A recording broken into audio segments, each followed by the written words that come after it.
James, how are you, buddy? Yeah, good. Sorry, the audio took a bit there to come through. Um, Yeah, I was on mute. How's things? yeah, good. It's been quite Good. a busy week so far, but everything's good. Excellent. Well, welcome back for another episode of feedback session for the game development and design section. Really happy to have you back again.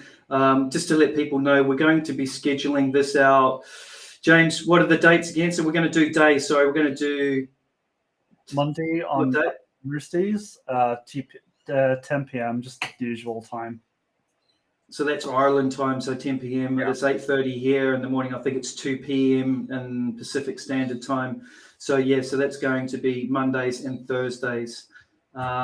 Just to let everyone know, just so we've got some consistency. James, today, mate, we're going to go through and you've selected out some projects from the Rookies platform again, same as what we did last week. If anybody again has any questions that they'd like to ask, feel free to throw them in the chat, and we'll try and address them as we go through.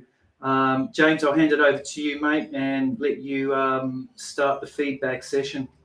Yep, sounds good. Okay, so I picked out a bunch on the Rookies page. I believe these are contender students, and I just honestly I think overall these look really good. But a lot of stuff stood out to me, and I feel like a lot of people can benefit from the things that I'm going to highlight. So the first thing is this chair. I noticed overall the textures are really nice, but I have concerns when I look at the geometry, because I can see here, for example, that we have some slight faceting.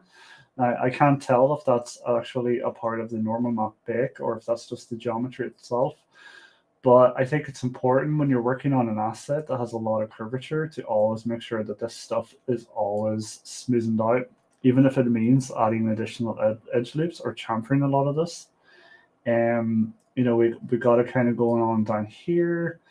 I can see down here there is like this little black mark, which I feel like maybe is a normal map issue or a smoothing group issue. I always say to people, when you're doing your bakes, always make sure that your low poly and high poly are 1-to-1, which means like you're not going to get any artifacts or kind of black edges or such where it's missing the high poly information. The same up here as well. So I think for like this whole section, I would have revisited it and just rounded it all out and kept it consistent and smooth. Especially when it comes to like the wireframe, I'd make sure all the edge loops are just evenly consistent and it just follows around the entire object. Same again up here as well. You can see there's some slight jaggedness here. I've just round these sections out.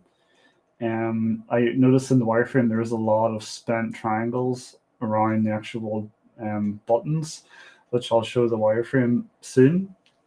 And if it was me, I probably would have again just spent this, like actually baked all this down onto the normal map and kept all of this just as a flat surface, and took that additional trice count and spent it on these sides instead. And even here we can kind of see it just slightly on the leg as well. I'm not sure if that's curved or if it's straight. But overall really nice. I think the material definition is really nice. There's a lot of wear and tear, just sort of kind of where the person sat for a long time. It's like the chair fabric, the leather on it has just aged a lot, which looks really cool. I probably would have added some of that around just the these sections more, where the arms go, and maybe around here in the end, maybe just some sort of like over time, maybe the fabric has kind of unstitched a little, and there's just it's exposing just some of kind of the stuff underneath, just a little bit of detail, just to kind of show just general aging of the asset, and it always gives it a story. Probably would have if I was doing this, I think it's really cool that you have this detail on the side, or it sort of reads as like a brass. I probably would have experimented and seen kind of like what it would be like to make these brass instead, or like sections of it. But overall, definitely on the right track. It looks really, really, really good. Maybe some dirt like dust underneath here, and just like here as well.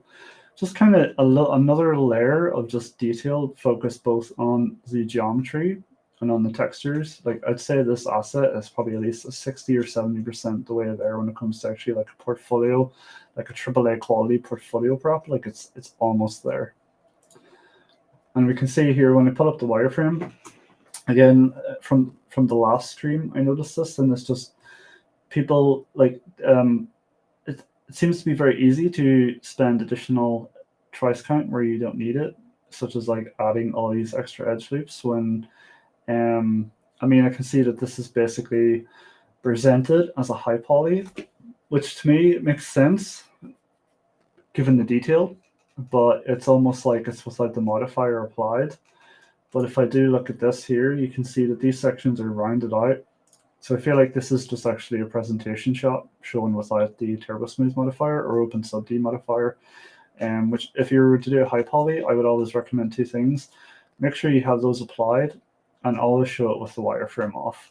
Because when it comes to the high poly big, the wireframe isn't as important because you're just wanting to get all those details in. And like this isn't going into a game, so it doesn't matter. As long as your quads are clean and there's no pinching or nesting in the geometry, it's totally okay. But for this, you can see here at this section that you apply a turbo smooth to this. It's going to round it out, but not fully. So if I was to do this, I would probably revisit this and sort of round this out myself before applying the sub D modifier to it. So it's already rounded without kind of this like jaggedness.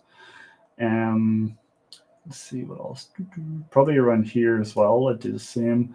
Just I would avoid any of this in the geometry before applying the turbo smooth modifier because it's a lot neater, and it means two things.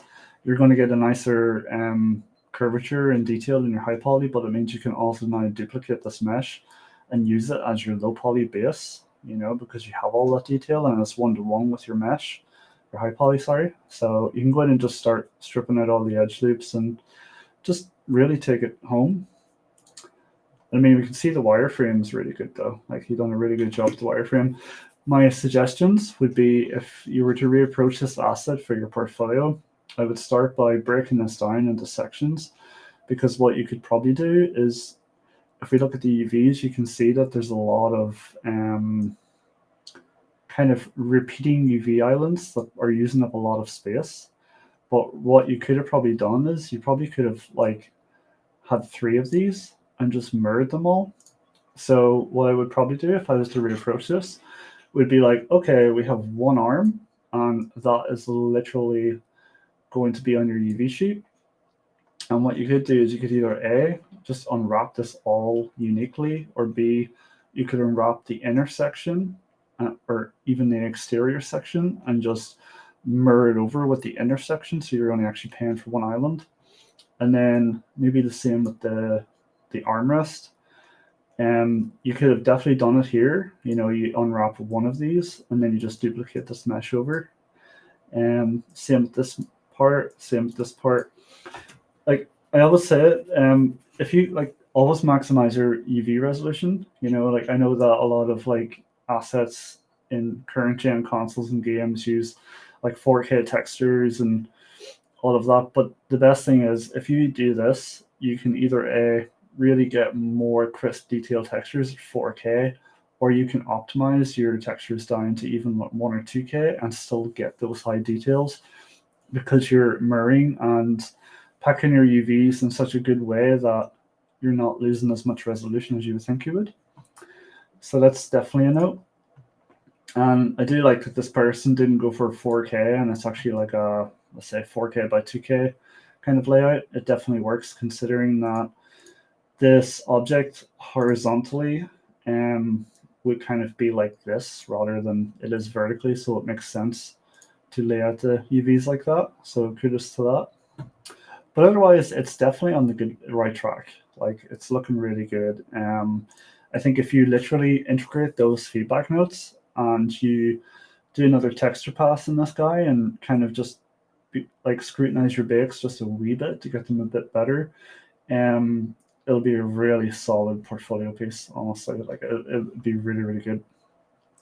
So I picked out this sword as well, which I thought was really cool, and it showed a lot of really nice kind of sub-D modeling that this guy done, and I think it looks really cool. I think it's really cool that because I've noticed a lot on like look at weapons and stuff online, but sometimes even in the high poly they keep their edges very sharp. And the issue is, while this is like true to how it would look in the real world, if you put that into a game, you're probably not going to get the best normal map bake. And then the further you get from that object in game, it's going to start like shimmering on screen because the pixels get smaller, and because your bakes are not as good, it's not going to hold those pixels up at a long range. I mean, for like example, this section up here, the kind of curvature they has on the chamfers are really, really nice. But then if you look here, they look very, very sharp, which means in theory, when you bake normal map for this guy, this section is going to hold up really well. But when he gets further from this object, this section will probably start to actually alias first. So I always think it's like when I'm doing a high poly model, I would always either, if I was using 3ds Max, I would use the push modifier and kind of inflate the edges just a little, where they're not too bubbly, but they're just more than just sharp. And you can do that in ZBrush as well by using the inflate feature. And I mean, this is another really, really good example. I mean, the handle could definitely use it, where if I was to do this, I would probably, have these just a little thicker than they are. And what that would mean is whenever you bake a normal map, you wouldn't have to necessarily add chamfers there on the low poly unless it was like a hero prop. And it just basically means that when you do your high poly bake, it's going to look like you have chamfers on those edges, and that's because you've rounded out those edges really nice and you've made them like inflated them slightly. And definitely do the same for like this part. And then these parts here, you can notice that the edges are very flat. And it means when you get a normal map bake, these details are just going to look very printed, like they won't look really good. So what I would do is I would just round those edges out more, push it out a bit more. So even at this direction, if the light is hitting the sword at this angle, you're going to see some of that nice curvature on it. As right now, if you were shining the light in that direction, it would just be a very flat detail. And the same here as well. I always think like if you're doing an object, if you look at like these wee details here, you can see kind of these like extrusions. These probably aren't going to hold up the best on a really nice high poly bake. So I would either maybe get rid of them and just keep this section fully round, or B, just maybe decrease the amount of them and inflate them out a little bit so the normal map bake hits them a lot nicer. And let's see. Yeah, otherwise I think it's solid. I mean, I'd probably add some like, just do like a ZBrush pass and just add some dents and dings around these sections here where it's been like, it's hit things a lot. Maybe around the handle, just do like a crack, maybe where the screw section meets it. Just to add just a little bit of story to kind of show that it's just been used a lot. And I mean, UV layout is really, really nice. You can see it's consistent. There's no stretching or skewing the UVs. Although the one thing I would have liked to see with this is I noticed that there was no kind of like UV layout, which would have been really cool. But as kind of just guidance on that, if it was me doing this, I would always think, well, the player, or like if an enemy was holding it, you would never see both sides at once. So you could literally mirror one side of it, or sorry, UV one side of it, symmetrically mirror it over, and then do your bake. And not only that, it means when you're texturing this guy, not only are you going to save more resolution, but it means it won't take you as long, because if you spend loads of time on one side putting loads of detail in, it's going to replicate it to the other side, which always helps. And I probably do the same with the handle as well. I just literally split it down the center, But the thing I would always say is, if you're doing that, just make sure you don't get the butterfly effect where you can see details on both sides. So I would always keep those center points like free of any particular details and just kind of do it in such a way where it's not super noticeable. And yeah, otherwise it's really, really good. Definitely looks awesome. I mean, the wireframe looks really good. You can see that it's all sub-D modeling and there's no ZBrush, which honestly is like super beneficial if you need to make any adjustments. I probably would have, if I was to do this, I would have either done one or two things. Number one, I would have applied another turbo smooth or sub-D modifier to kind of smoothen out this section here, or I would have made sure to do it in the actual geometry itself before doing that. Which is usually 9 times out of 10 probably the best thing, because what you want to do is if you're not doing your low poly first, you want to do your high poly in such a way where you can try and take as much as you can from that and apply it to the low poly mesh. So for example, you could duplicate the sword, you could delete these guys because you know they're going to be on the normal map. You could select all the edge loops in these extruded parts and remove them so this becomes a flat surface, and then just remove a lot of the unnecessary edge loops that you need by just welding vertices. And same for the top section as well. And maybe this part, if you're like, oh god, like I can't get rid of those, just remodel it and just like stick it there on the low poly.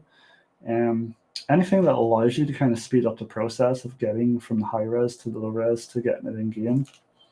And the same here as well. I mean, if you're going through the effort of setting all this up for your high poly, then I wouldn't worry about remodeling it in the low poly. Just literally duplicate this and just pull back as much as you can, and always remember that your normal map will always do the heavy lifting. So your low poly just needs to have the silhouette and shape, but I wouldn't worry about adding like unnecessary chamfers or such, because again, the low poly captures the normal map captures all that detail. And I think the next one I seen was this gun, which I thought was really cool. Although there's a bunch of things kind of stood out to me when I looked at it. And one thing that kind of captured my eye straight away was the curvature of the inside of where the trigger is. It just looks very faceted. I think for any details like this or anything that like, for example, if this was in a cinematic, or just the player had it in front of them on the camera, I would probably make sure that all this stuff is rounded out so it just looks really good. I mean, this would be okay if it was like a third person, kind of situation, or you were looking at like an enemy holding a gun, because you're not going to get that close to see the details. But for first person, you definitely want to make sure you add those extra triangles. And same here as well. You can see there's just some slight kind of faceting, So I'll just make sure this part's rounded out. You round it out here. The trigger looks okay. Probably in the back section here, I'd do the same. And this part here, I mean, you've captured it pretty well here. Just try and replicate that everywhere else and round it out a wee bit here. And let's see, where else? Probably this section here as well. It just feels very like it comes down here into a dip. There's some sort of misalignment here, and then it just shoots up. So I'd probably just like, if I was to do this, I would just literally round that section out. I'd probably chamfer it as well, because it would probably be very close to the camera. And I think the damage up here, like if I was to do this, I probably wouldn't have it as uniform as it feels right now. I would probably go in and just sort of add it where it makes sense. So for example, you'd probably have it around the back section, because that pistol's probably going to like just general over time wear and tear from just being placed somewhere or in and out of holsters. It's going to naturally age around these sections, and maybe just from the pressure of holding it. And with that, like, don't be afraid when you're doing stuff like this to maybe add just some roughness variation in the center where maybe his hand is holding it, where it's just generally aged.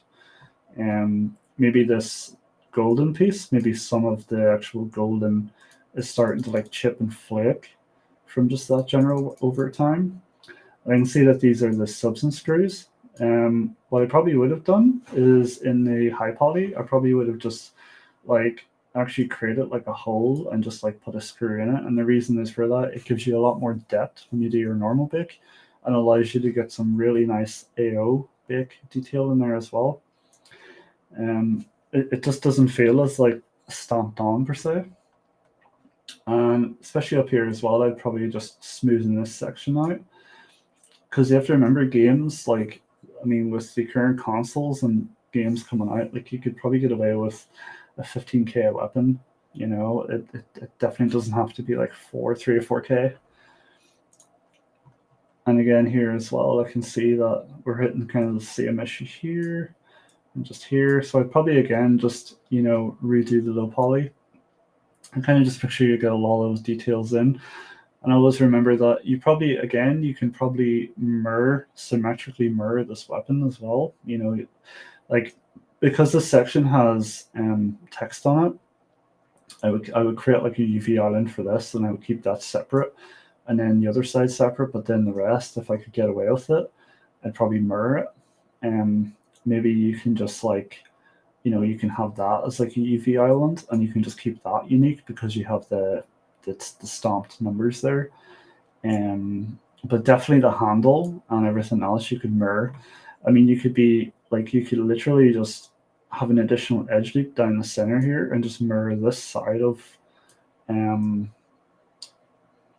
of where the trigger is with the other side. And yeah, I mean, the thing is, like, you're never going to see the gun at both sides at once, so the player will never be able to tell that they're symmetrically mirrored. And I mean, this is a good example because it just kind of shows, like, okay, so you have this text on this side, you have text on that side, so you know by looking at this, like, which areas you can mirror and which areas you can't. For example, you can see that, okay, so it has this attachment piece. So if I was to technically mirror this section, what would happen is after you get a bake, you would have like this shadow information from where that's placed. And that wouldn't be ideal. So you can either A, move this off the object and bake it as its own and put it back, or just have this as a separate UV island, which is actually more expensive and it's not ideal. So it's probably better to just explode the high poly, do the bake, and then just add some dirt around it to kind of show, hey, this is attached to the weapon. I always think it's a good idea to, any parts that are kind of interjecting with each other, just add some dust or dirt or just a little detail to make it feel married together, because otherwise sometimes it just feels like it's floating, which it's not ideal.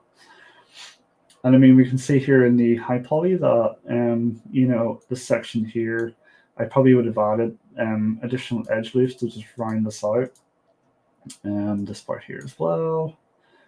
There's like, for example, you have this. So if you think about it, what you probably could have done is you probably could have stripped out 2 sets of these edge loops and then use that expense here and here. And therefore it's the same trice count, but you're putting detail where it matters. And I also think that's very important when you're working on something, is to know the budget you need to stay within and just, you know, spend as much as you can. Spend as much as you can where it matters. I think that's the most important thing. I think, like, you know, the handle, you probably could have, like, you know, that this section here is probably just a mesh that sits on top of it. So that's totally fine. That works. But what you probably could have done as a hint is, if you, like, for example, if you're UV in this pistol and you're like, okay, so I've literally selected like this whole part as a UV, and then you have the section that's on top of it, what you could do is either you could A, attach that to the weapon, or B, actually delete all the faces behind that and then or UV it, which means you have a UV island with a center gap, and then you probably have enough to actually fit this part in the center of it, which means you're actually saving a lot of UV space.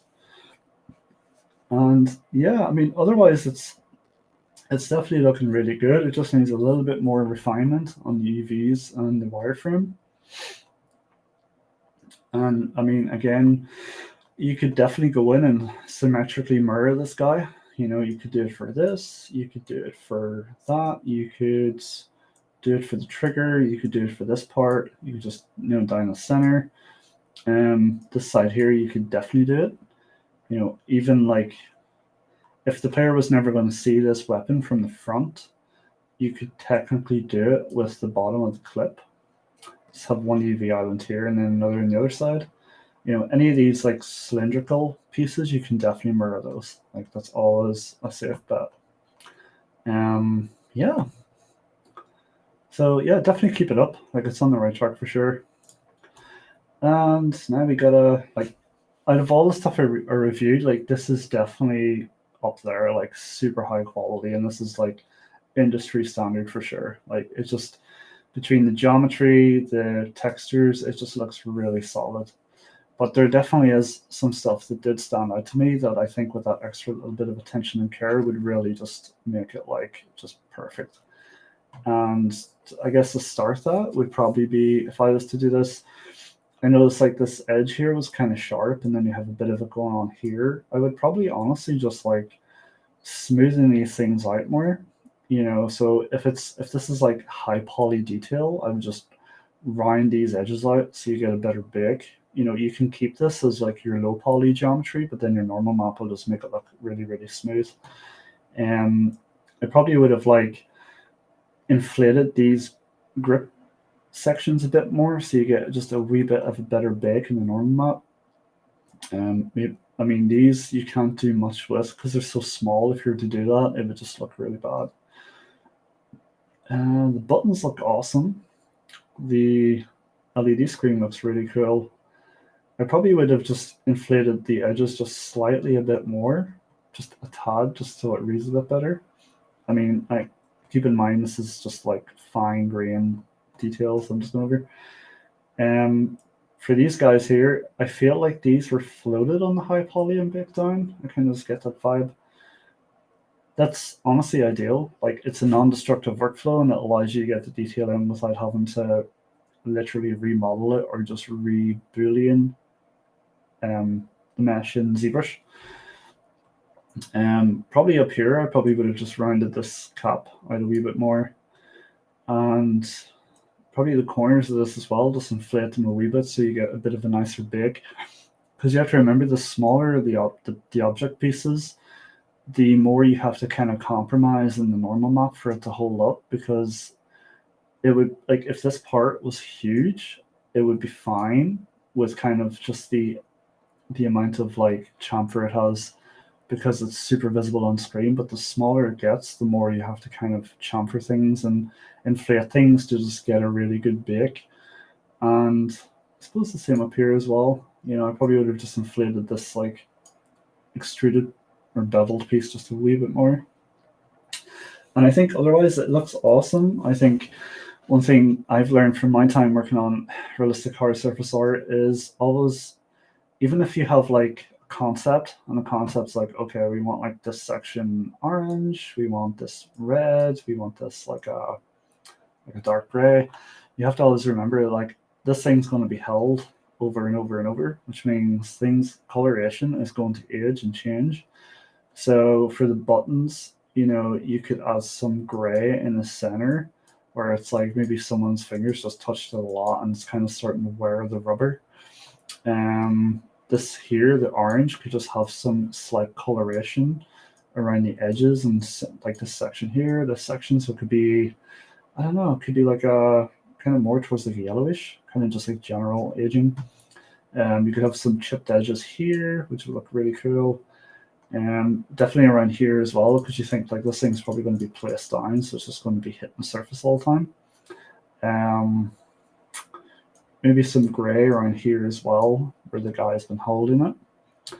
And again, don't be afraid to add some dust around the emissive, or what I usually do sometimes, just to give it that more of a glowy effect, is I would bring it into Photoshop and I would apply, you could probably do this in ZBrush, but I would apply a gradient where it's kind of like a nice fall off around the edges. So you get like that kind of gradient, like bluish to black, if that makes sense. Or maybe just some general dirt around it, kind of even fingerprint smudges, just all that little stuff just really adds to it. And maybe even on the antenna, you could just have like a little label that's kind of wrapped around it that's sort of like just, it's just being worn over time. Just a lot of those things really just kind of add to the character of a prop. And again, just really awesome shots from this angle as well. I mean, it's definitely up there. And I did notice with the wireframe that it was set up very smartly. And the reason is I look at this and then I automatically see this section and I wonder if the artist who made this has actually mirrored this bottom part and just meshed it over, like symmetrically duped it over and welded it or mirrored it or whatever way they did it. But it definitely, like, this would be the ideal solution because you could basically go in with this asset and you think to yourself, okay, so I want to put this on like a 2K texture sheet, but I want to get the highest resolution from it. So what I could probably do is just jump in, mirror this part of the mesh. You could probably do the same with this section here. You think, okay, well, maybe the emissive texture is a plane that sits on top of the mesh. So what you could do is you could go in, just mirror this section here. As long as this button, if this button is a part of the geometry or the UVs and it's baked down, then this probably would not work. But if all these buttons were geometry, you could go in, basically have half of that as a UV island and just place your buttons on top of it. You can see down the bottom here too, you think like, well, you have these kind of holes and then the dirt around them. You could probably do this in such a way, maybe the bottom section, you could just mirror all that and then keep the top section unique because it has the cylindrical part attached to it. I probably do the same with like even this guy. If you could get away with not getting a seam down the center, just mirror that. But definitely a good approach. Like your geometry is definitely set up in such a way to allow you to avail of that, which is awesome. I did notice there's seems to be additional edge loops on these button sections. I'd probably remove those because you have to remember that like your normal map's going to do a lot of that detail, and if that part of the mesh is so small, it's probably not worth spending that extra price count there because it would just eat up your budget. And then same here as well. Like, don't know if this is the wireframe, but it just looks very dense. I mean, in theory, you probably wouldn't even, because how small this is, you probably wouldn't even have to make this geometry. You could just literally make this a card and just bake it with an alpha. And therefore, you're literally only paying for 2 quads rather than all that detail. So I see a question on YouTube from Ed saying, hey, James, are we allowed to get feedback and pre-rendered art as well, or is it just session for game assets? Honestly, both. Feel free. I mean, I can give feedback however I can to both pre-rendered and game assets art. Yeah. So I suppose like the next one I picked out was just a really, really nice bike I seen on the page. And I thought it was really cool. And I suppose a lot of stuff kind of came to mind when I seen this, and it was more kind of like that how I probably would have approached it or ways to approach an asset like this. So for me, it's kind of overall it looks awesome.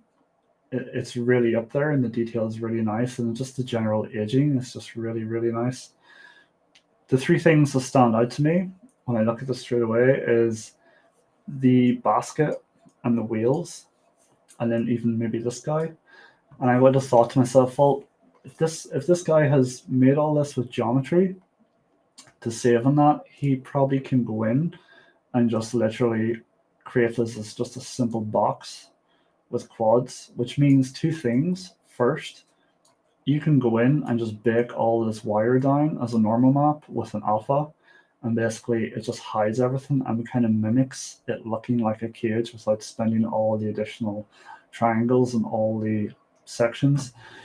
If you want more detail, you could keep these middle sections as just really, really cheap cylinders, and the rest is alpha. And in doing an alpha, what it means is you only have to UV one section and mirror it over, and then you can do it again with the front and the back.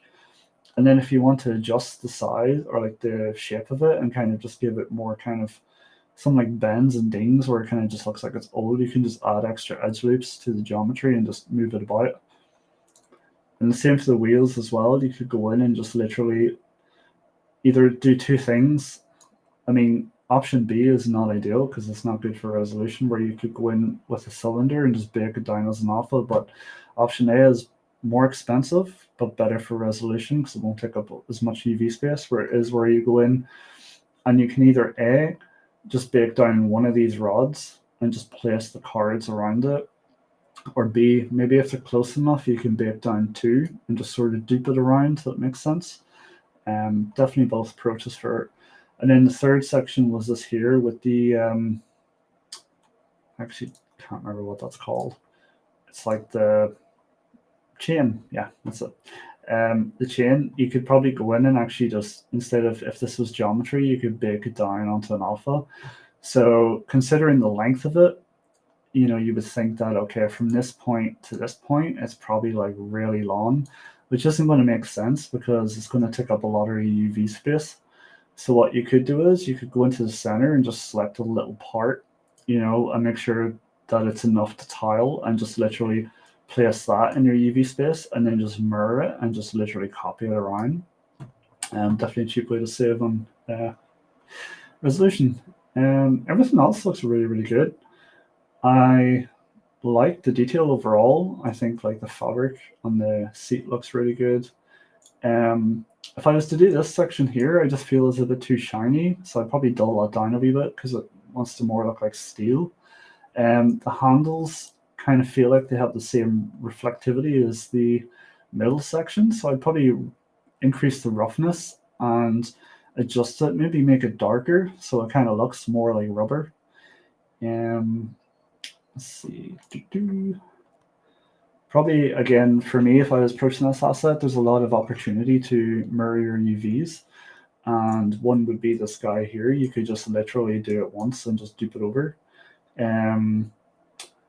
If the wheel curvature was the same the whole way down, you could literally just mirror the center of your wheel. You could definitely do it on the back. Maybe on the handrail as well, maybe this section here is literally one piece that you UV and then you just dupe it over.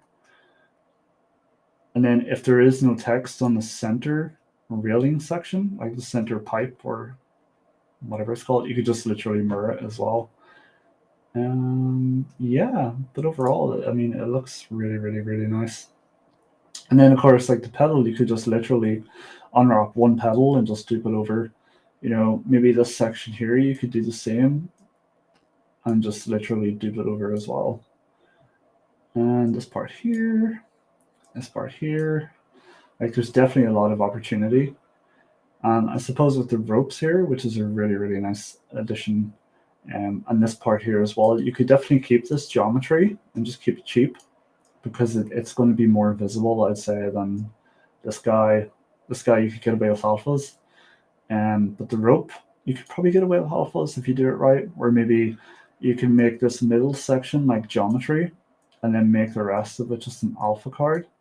And maybe that works. It really kind of comes down to just how close the player will get to these.